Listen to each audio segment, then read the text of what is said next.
Hello बच्चों, good morning. आज हम कक्षा 4 में पर्यावरण पाठ 3 का दूसरा भाग पढ़ेंगे। पहले भाग में हमने देखा कि नंदू अपने परिवार में कैसे रहता है, वह झुंड में जंगल में कैसे जाता है और क्या खाता है, उसका वजन कितना है। तो आज हम देखेंगे ये नंदू अपने भाई बहनों के साथ, अपने माता पिता के साथ खेल खेल में कितनी मौज करता है, यह हम देखेंगे। नंदू ने अपने भाई बहनों को एक दूसरे की पूंछ खींचते हुए देखा। यहाँ पर आप चित्र में देख सकते हो कि ये सब कितने मौज पानी में कर रहे हैं। तो नंदू ने एक दूसरे की पूंछ खींचते हुए देखा। उसने सोचा, मैं बहुत छोटा हूँ, कहीं ये सब मेरे ऊपर ना गिर जाए। वह उनके पास नहीं गया, अपने भाई बहनों के पास नहीं गया नंदू, और धीरे से अपनी माँ के पास जाकर खड़ा हो गया, क्योंकि वह पानी में डर रहा था। और माँ ने नंदू को धीरे से पानी की तरफ धकेला, यानी क्योंकि उसका डर हट जाए, मानो उसे पानी में खेलने के लिए कह रही हो। ऐसे उसकी माँ ने उसको पानी में धकेला कि जैसे उसकी माँ पानी में खेलने को कह रही हो। नंदू धीरे से पानी की ओर चल दिया। उसे तो पानी में खेलना बहुत पसंद था। उसके चचेरे भाई पहले से ही पानी में थे। पानी के पास पहुँचते ही पानी एकदम फवारा नंदू के सिर पर गिरा। नंदू पूरा भीग गया।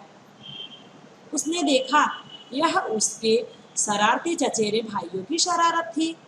वह मुस्कुराकर पानी में खेलने लगा। चचेरा भाई का मतलब चाचा का लड़का। और वह मुस्कुरा दिया। सूर्यास्त के बाद झुंड फिर से अपने आवास की ओर चल दिया, यानी अपने घर की ओर वो लोग फिर चल दिए। यहाँ पहुँचते पहुँचते नंदू बहुत थक गया था, क्योंकि नंदू 3 महीने का छोटा बच्चा था। वह अपने घर पहुँचते पहुँचते थक गया था। वह दूध पीते पीते अपनी माँ के पैरों के बीच में सो गया। अब यहाँ पर हम देखेंगे, आपने पढ़ा कि नंदू हाथी अपने झुंड के साथ रहता है। आमतौर पर एक झुंड में 10 से 12 हाथियाँ व उनके बच्चे होते हैं। आपने पहले भाग में देखा कि एक झुंड में 10 से 12 हाथियाँ व उनके बच्चे होते हैं।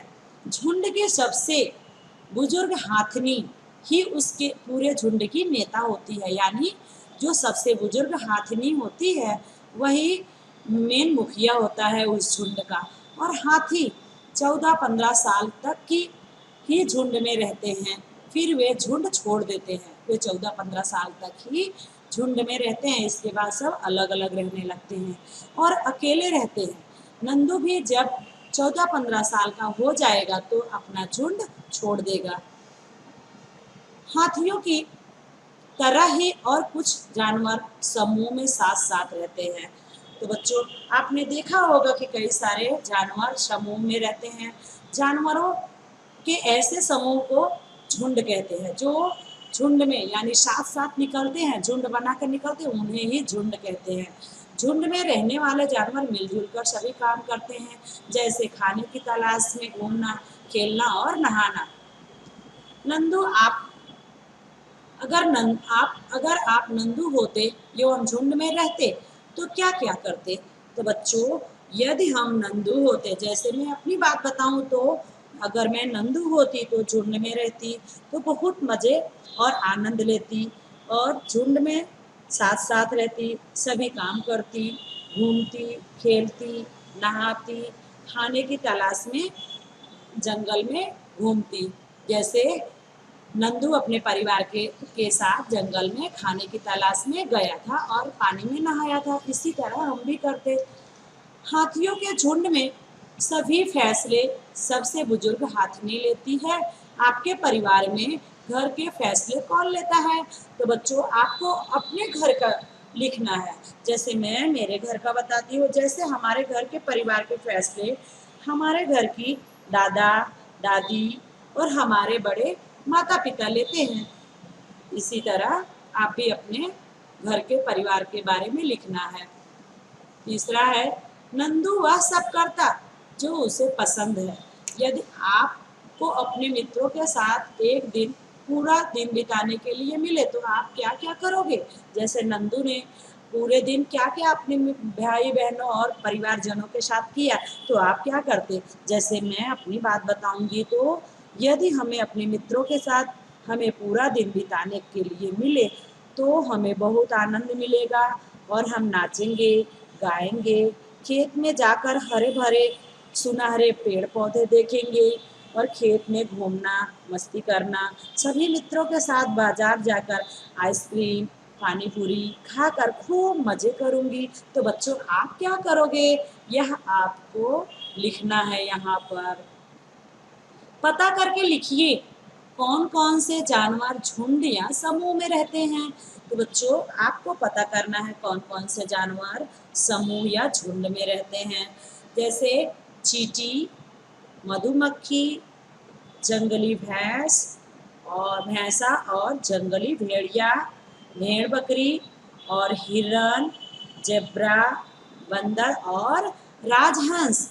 वापस से चींटी, मधुमक्खी, जंगली भैंसा, जंगली भेड़िया और भेड़ बकरी, हिरण, जेब्रा, बंदर और राजहंस, ये सभी जानवर झुंड में या फिर समूह में रहते हैं।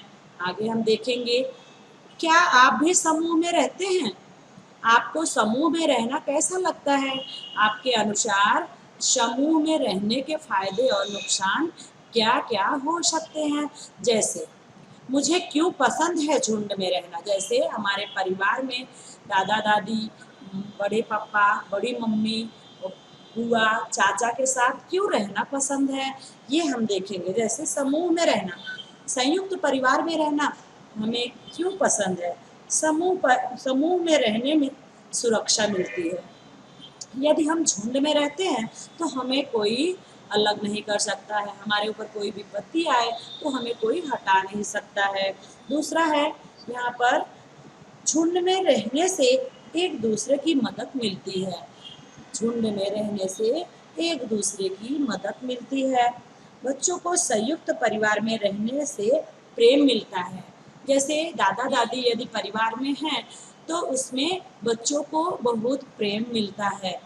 अब हम इनके ये मुझे क्यों नहीं पसंद है, यह हम देखेंगे कि हमें झुंड में रहना यानी समूह में रहना क्यों नहीं पसंद है।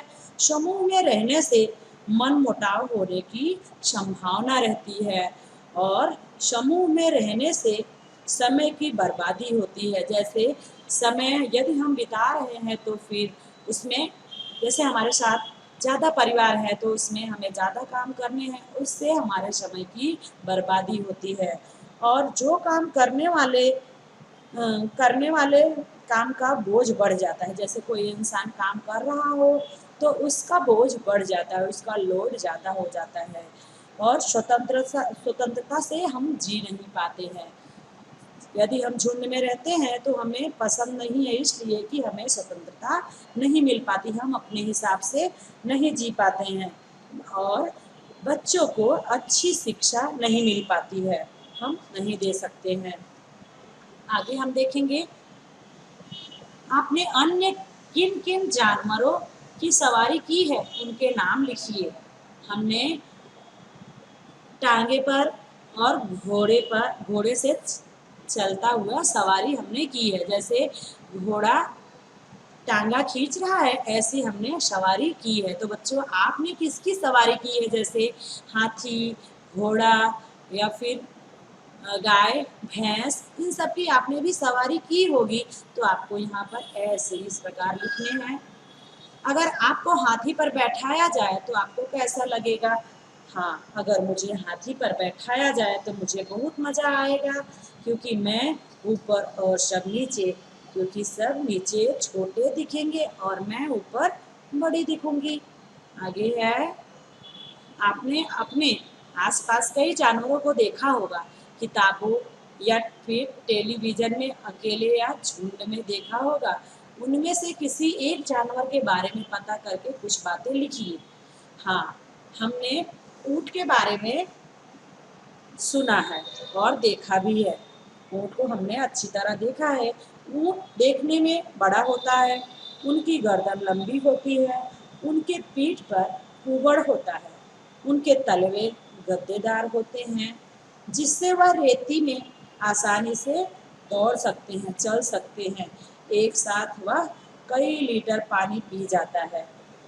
ऊँट का दूध हम पीते नहीं हैं, लेकिन उसका दूध बहुत उपयोगी होता है। जैसे हम उसका दूध कभी पीते नहीं हैं, लेकिन बहुत ही उपयोगी होता है, आयुर्वेदिक दूध होता है। इसलिए वह 6 महीने, यानी वह एक साथ कई लीटर पानी पी जाता है, इसलिए वह 6 महीने तक पानी पिए भी बगैर रह सकता है, जिससे उसे ऊर्जा प्रदान करता है। वह पानी कई लीटर एक साथ पी जाता है, जिससे उसे 6 महीने तक पानी संभाल के रखे रहता है, जिससे उसे ऊर्जा प्रदान करता है। सोचिए एवं लिखिए, बगुला भैंस पर क्यों बैठा है? तो बच्चों, आपको सोचना है और लिखना है कि बगुला भैंस पर क्यों बैठा है। बगुला भैंस का मित्र होता है, इसलिए भैंस के शरीर के पीठ पर लगे हुए कीड़े व जीव जंतु को खाता है, जिससे उसके पीठ की सफाई हो जाती है। इसलिए बगुला भैंस के पीठ पर बैठा है। क्या आपने किसी जानवर को दूसरे जानवर पर सवारी करते देखा है? उसका नाम लिखिए। जैसे सवार जानवर, हाँ, कौवा और कौवी सवार होते हैं। जो सवार जानवर जो ऊपर सवारी कर रहे हैं, उनके नाम है कौवा और कौवी। और दूसरा है सवारी देता जानवर, जैसे भैंस हमने देखा यहाँ ना, बगुला भी सवारी किया। और यहाँ पे हम बगुला भी लिख सकते, कौवा, कौवी और बगुला। सवारी देता जानवर भैंस और गाय, ये दोनों सवारी देता, मतलब जिसके ऊपर वो कौवा, कौवी और बगुला बैठा हो, ऐसा। हम किन जानवरों का उपयोग सवारी के लिए करते हैं? हाथी, घोड़ा, ऊंट, बैल और खच्चर यानी गधा, इन सबका हम बोझा यानी सवारी ढोने के लिए काम करते हैं। भार ढोने या वजन खींचने के लिए किन जानवरों का उपयोग करते हैं? आपको यहाँ पर लिखना है। हाथी, ऊंट, घोड़ा, बैल और खच्चर। आप अपना हाथी बनाइए। जैसे यहाँ पर जो लिखा है कि एक बड़े आकार के मोटे कागज पर अगले पृष्ठ पर दिए गए हाथी के चित्र को बड़ा करके बनाइए। अब चित्र में जहाँ काटो, यहाँ पे कैंची लिखा है, यहाँ पे देख सकते हो ना, और वहाँ पर थोड़ा सा काटिए और ध्यान रहे पूरा भाग नहीं काटना है। जहाँ मोड़ो लिखा है, वहाँ से बिंदु वाली ऐसी रेखा दिखाई देगी, रेखा पर मोड़िए, ऐसी रेखा आपको दिखाई देगी तो वहाँ पर मोड़ना है। धारी वाले हिस्सों को जैसे यहाँ पर अंदर की ओर मोड़ना है, ऐसे आपको निशानी दिखे तो आपको अंदर की ओर मोड़ना है। अब पूंछ बनाकर चिपका दीजिए। आपको यहाँ पर चित्र दिखाया गया है, यहाँ पर देखिए ये चित्र दिखाया गया। आपका हाथी तैयार है। इसे अपनी पसंद के रंगों से सजाइए।